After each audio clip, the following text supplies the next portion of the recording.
So today on Relaxed Mel, do you really deserve to be happy?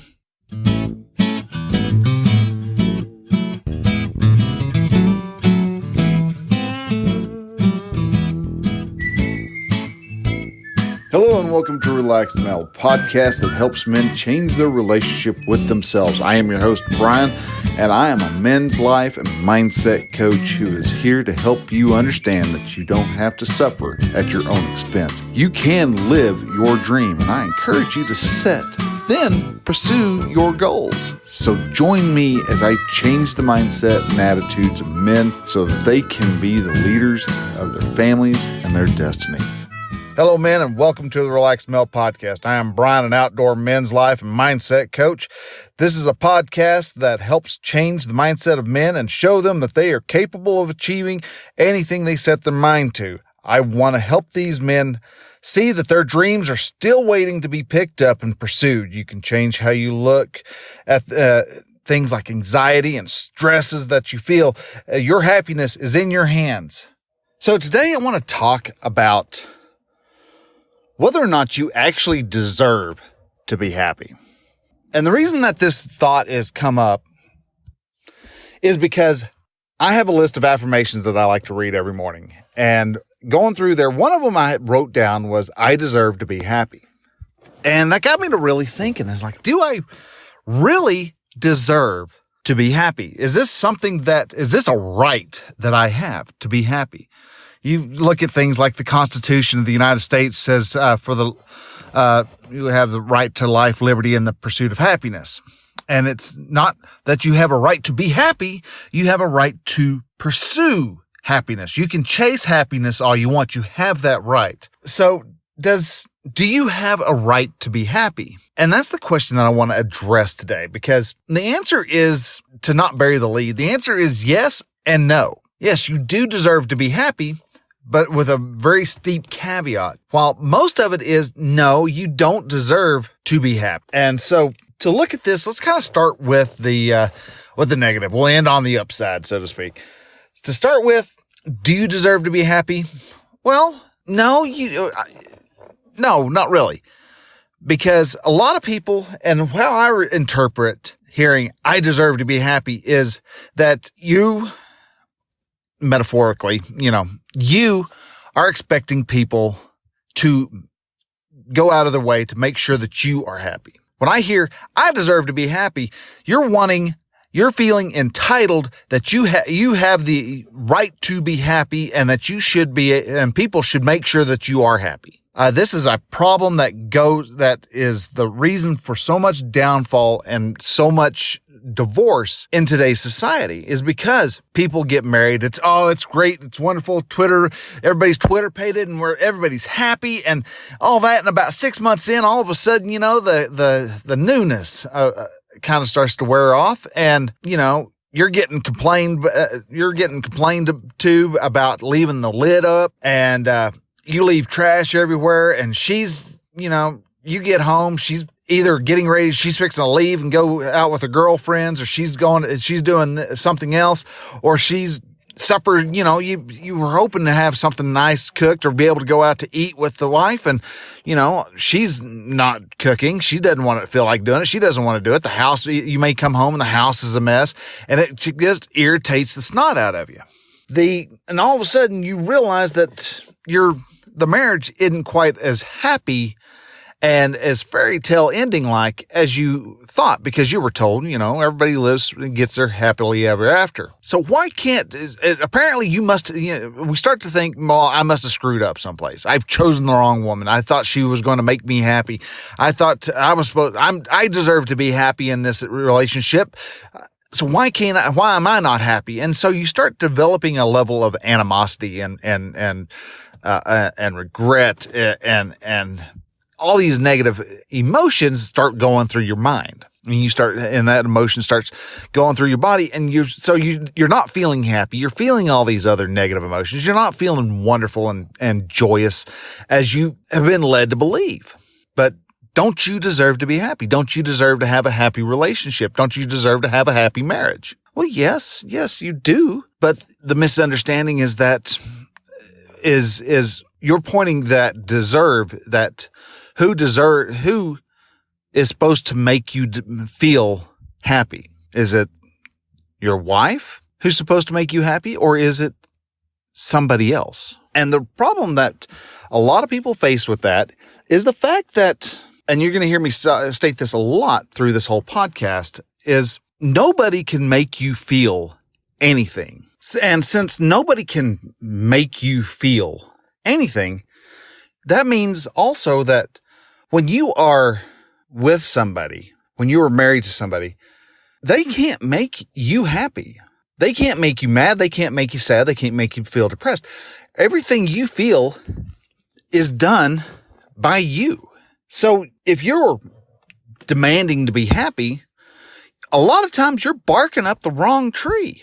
You're demanding another person, you're giving them the controls to your emotional happiness. And you're talking to somebody who, in all reality, doesn't have the foggiest clue on what makes them happy. And yet you're expecting them, this poor soul, to all of a sudden, they're supposed to know how to make you happy. And it doesn't work like that. You have to be able to make yourself happy. Now, I've mentioned before that your thoughts generate your emotions. Your emotions are just nothing more than a vibration that you feel through your body. You've got really harsh feeling vibrations like sadness and anger and regret and animosity and things like that. Those are the emotions that you feel a lot of times when you are, quote unquote, not happy. Now, there's a lot of offshoots of happiness. You know, you got your excitements and your joys and elations and things like that. But the events that, or the thoughts that you're having are what's keeping you from being able to actually receive the happiness and joy that you're actually wanting and that you believe that you deserve. So do you believe that you deserve to be happy? Then if that's the case, if you make your own emotions, then the person who you should actually be telling that, hey, I deserve to be happy, I deserve to be happy all the time, is actually you. You actually need to change how you look at different events, change your thoughts on an event, and you change the emotion. The emotion that you have changes the action changes the result.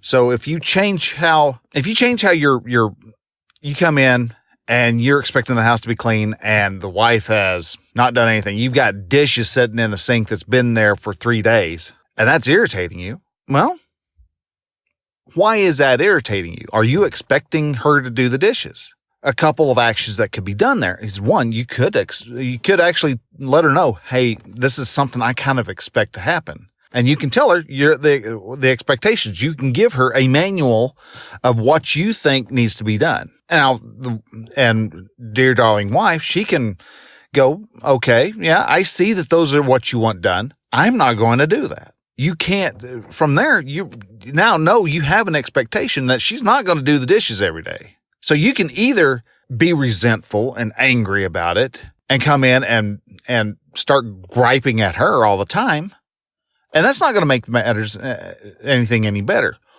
Or you can change your thought and go, well, I know she ain't going to do it, so I might as well get home and do it. I'm tired and exhausted, but oh well. I want these dishes done. If that's a hill you want to die on, then go in and, you get in, you kiss the wife. Hey, how you doing? All right, doing good. And you go into the kitchen and just start doing the dishes. Don't say anything. You can change your actions. And if you change your thoughts and you change how you approach those actions, you can actually be happy whenever you want in almost any circumstance. Now, life is 50-50. All right. You're going to have 50% of the time that you're alive, you're going to have pain. You're going to have unpleasant, uncomfortable events happening. All right. You're going to get sad. Your dog's going to die. You're going to, your child's going to be sick. Your wife's has miscarried for the fourth time. There's a whole lot of stuff that goes on in life, and it's not pleasant. Now, if you think you deserve to be happy all the time, that's good, but you're not. That's one, all the time. Being happy all the time is actually a very unrealistic expectation, especially with life being a 50-50 mix of pleasure and pain. Because of just some of the reasons that I mentioned before. You've got so many other things. You could get fired from a job. Your house could burn down. There's a whole lot of everything that could go on that's going to take away from your chance of being happy. So you can choose to either A, acknowledge that life, we're going to have crap happen to us, as the bumper sticker, shit happens, that happens from time to time. You can either accept that, hey, crappy day, all right, and experience that emotion, because don't ever, and we'll have a podcast about this also somewhere down the road. Don't ever go off and just stuff an emotion away. There's stoicism, and that's where you take your emotions and you set that off. You set your emotions off to the side to be processed at a later date. So in the heart of the moment, in the heat of that moment, you're not breaking down in tears or going into blind panic and all of a sudden leaving your family in danger. Men have a certain element of stoicism ingrained in them, so that when something bad happens, they're like, okay, I have to get my family safe first before I process, the fear that there was a gun pointed at my head. And then once everything is done, then most guys go through and they process. If you don't allow for emotions to happen and allow for good feelings or for bad feelings to live their life, because all emotions have a lifespan. It may be really short, boom, ha ha ha, and all of a sudden something bad happens. A lot like a emotional roller coaster in a movie. There's your highs and then there's the lows, and you've got all these different pitches of emotion that tug at your heartstrings. Those emotions have just a lifespan. And a lot of times we sense that there's a bad emotion and we tuck it away. We don't want to experience it. We don't want to have to handle that, that negative emotion. So a lot of times people will do stuff like, if all of a sudden their brain's trying to process something that happened when they were younger, say there's a reoccurring element of abuse that happened. Well, a lot of people will turn to whatever their addiction of choice is, use it as a form of buffering to take away the immediate attention of that thought. So instead of having why my parents weren't being nice enough to me, that's like, oh, hey, there's pie. Let's eat pie instead of think. And so you think about these different, as you come across and you think of these different thoughts, you're buffering. Some people, they eat. Other people turn to alcohol. Other people turn to other illicit drugs. And that's not allowing you to be happy. Yeah, it takes your mind away from the negative part. But just because you're taking your mind away from the negative part doesn't mean that you are allowing yourself to be happy. As a matter of fact, you're actually making yourself feel worse, because now, instead of, going through and experiencing the motion of why your dad, yelled at you when you were in the 11th grade, now instead of feeling that, you're feeling stuffed and bloated and miserable, because you went to the Chinese food restaurant and you had 4 large helpings off the buffet.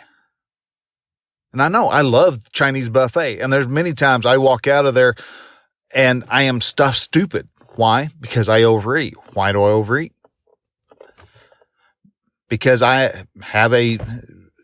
because during work, I always feel like I'm not ever going to have enough food. I'm not going to have enough to eat. And so that's a thought that I am personally changing. I have this almost panic whenever I was hearing, all right, so, well, we're going to be going out for God knows how long. Whenever I hauled sand, I was actually scared that I was going to be gone and something's going to happen and I'm going to be out there and I'm not going to have the money to get the food. And so I'm going to end up being hungry. How can I work everything out so that I get enough gas so that I can get enough points together so I can get enough hot dog? And I ate horribly. I would eat when I did have enough money, I would spend the money on getting to be able to eat as much as I possibly could. And when I'm at the house, whenever I knew that tomorrow I was heading out, that night, whatever the wife cooked, I would eat this insane amount. I would have 3-4 helpings. I would eat a lot. And it's because I had a thought that I'm not going to have enough while I'm out at work. Now, I have changed jobs within the last 4 months. And so I am working out that I do have enough. I am actually changing how I eat, especially for my New Year's, my New Year's resolution, for my goals this year. I want to lose 50 pounds. Part of that is I am cutting myself down to one helping. So I may end up having a very large plate of say, tater tot casserole, but I'm not going to have 2 very large plates. I will have enough for what I normally have as a serving, as a helping, and that's it. Now, that's not all that I'm ever going to eat of the tater tot casserole, because if that is done, it gets foiled up and it gets put into the refrigerator. And tomorrow for lunch, guess what?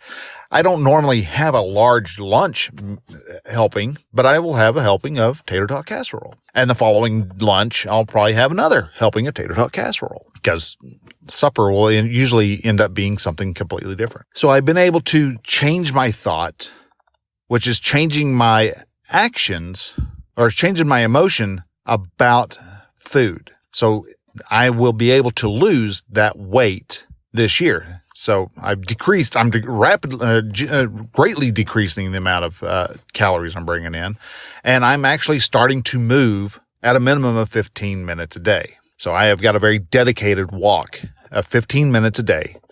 I'm giving myself a minimum of 6 days a week. So if something happens and I'm not able to go walking, I've got one day, I've got a freebie, but then there's the rest of the week that I've got to walk. And so far I've hit every day. But another thing about happiness is that a lot of people believe they deserve to be happy, but don't ever earn it. And what I mean by that is a lot of people wonder why they are not happy, but yet they sit on the couch all day long, staying in their comfort zones, sitting on the bed, watching Netflix or Hulu or Disney Plus or any of the other streaming services. And then they wonder why they're not happy, why they're not, what is missing from their life. And that is the fact that they don't do something that actually helps them earn the right to be happy. And yes, you have to earn your happiness. And a lot of that earning is the fact that happiness is the reward for getting yourself out of your comfort zone, doing something that is a little scary. It doesn't have to scare the poo out of you, but it's a little scary. And the reward for that is always when you get through the other side of whatever that uncomfortable part is. When you get to the other side of it, it's, oh, well, that wasn't so bad. That was kind of nice. That was rather pleasant. And they're right. It was rather pleasant. It was a very nice, it wasn't as bad as you thought. And don't believe me, ask anybody who has gone through boot camp.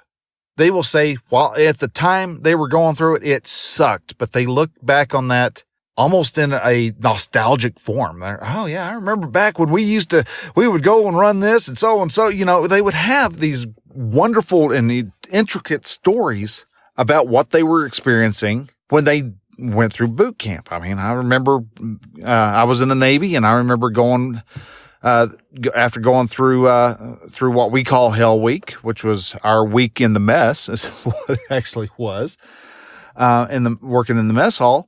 He got done and you graduated from being a green webbing belt, which we called the booger belt, to a sugar belt, which was a white webbed belt. And there's all these, from the time we learned, trying to learn how to march and learning the songs and learning the cadence songs and all that, all the way up to, to the day of graduation. And actually for the first time in several weeks that we were actually able to step out and be a part of the civilian society. It was an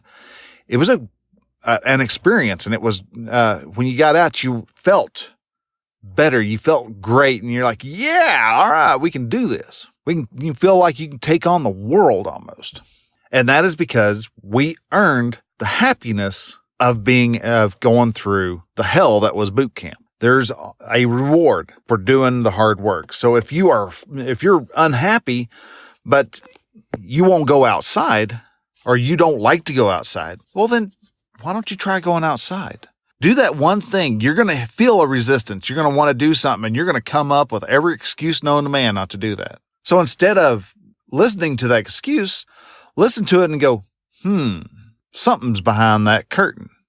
We're going to go look at that curtain and let's let's pay attention to that man behind that curtain, because there's a bit of something interesting there, and it's something that is good. And so if you go through the discomfort, you address that discomfort and you face it and tackle it. When you make it through onto the other side, it's great. It's a lot like riding a bicycle. You are full of anxiety and fear. You wanted to ride the bike. You knew you did, but you also knew that you were going to be falling and banging your elbows and scraping your knees, and you were going to come out of this on the other side a little more black and blue. But the reward for that was the freedom and the excitement and the happiness that happens when you actually were able to learn how to take off on that bike, stop that bike, and lay your bike over and go walk someplace else without actually your body physically hitting the ground. So we have to be able to go out. You have to be able to do something, do whatever it is that's uncomfortable and scary. You have to earn that right to be happy. So do you deserve to be happy? Well, yes, you do deserve to be happy. You deserve to as long as you allow yourself to be happy, you deserve it. But know that hubby or wifey or whoever it is not able to help you be happy. They can do things that will help incite a thought that will generate happiness in you. A lot of times whenever you say somebody's making you mad, it's actually your thought. You have a thought from one of their actions, their action being your event. And you decided to interpret that event as either a good event or a bad event. That bad event then comes along with a negative emotion. You can change that. You can change how you view stuff. You look at stuff and cry over the fact that, yes, your father has died. But look at the fact that at how happy he made everybody. Look at your friend who may have just died here recently. Yes, very sad, a very tragic event, but you can always you can keep him alive by remembering who he is. And you talked about him. You talk about him. And the more you talk about him, there's still always going to be that I lost a best friend, but you always have the memory of him with you. You have all the thoughts of all the happy times that you had with him. So you can go and you can have all the happiness you want if you change how you approach the thought. Change your thought, you change your actions. Change your actions, you change your thought. E plus R equals O. Events plus results equals outcome. That's what we've got for today. Is nice little short run.